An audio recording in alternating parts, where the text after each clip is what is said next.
Another day, another basketball stories na naman ang pagkikwentuhan natin. At ngayon nga yung pag-uusapan natin ang balitang maaga nga daw ang babala ng Oklahoma City Thunder sa NBA at ang balitang pagbuo ng Golden State Warriors ng bago at mas malakas na Big 3. Since nga maagang nakapasok ang Oklahoma City Thunder sa NBA Finals sa pagtalo nila sa Minnesota Timberwolves sa loob lamang ng 5 laro, ay magkakaroon nga sila ng mahabang pahinga para makarecover ang kanilang mga players mula sa mga natamo nilang injury sa playoffs. In fact, sa June 6 pa naman nga gaganapin ang Game 1 ng NBA Finals at hindi na rin naman nga mapapagod na bumiyahe since gaganapin nga ito sa loob ng kanilang home court.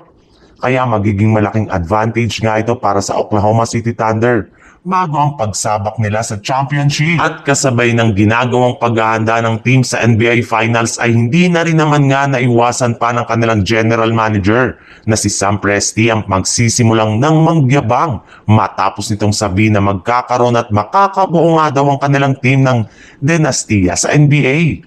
Alam na rin naman nga po nyo kung gaano pa kabata ang kanilang kasalukuyang lineup ngayon. Kaya meron pang mas ilalakas ang team sa mga susunod na taon sa NBA. Kung inyo nga mapapansin, paunti na nga na dinodomina ang liga ng mga batang manlalaro ng mga nagdaang taon. Kagaya na lang ngayong season kung saan halos lahat nga ng mga nakapasok sa Western Conference at Eastern Conference Finals ay pinangungunahan ng mga batang superstar. Kaya halos naiitsapwera na nga po ngayon ang mga veteranong superstar na unti-unti na rin naman ngang nanghihina lalong-lalo na pagdating ng playoffs. Kaya suggest nga ng ilang mga NBA analyst ngayon na magsama-sama na lang sa iisang kupunan ng ilan sa mga veterano ngayon sa NBA, kagaya na lang nina LeBron James, Kevin Durant at Stephen Curry. Sakto rin naman nga na maaari daw ang tatlong ito na magsama-sama sa kupunan ng Golden State Warriors.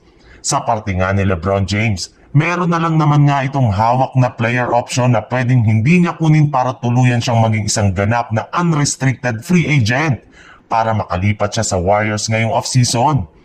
Habang pagdating naman ni Kevin Durant, kasalukuyan na rin naman nga itong isang available sa trade market na maaaring makuha ng Golden State Warriors kung sakasakali mang mag-offer sila dito ng malaking trade package. Kaya hindi talaga malabo na mabuo ng GSW ang trio ni Kevin Durant, LeBron James at Stephen Curry.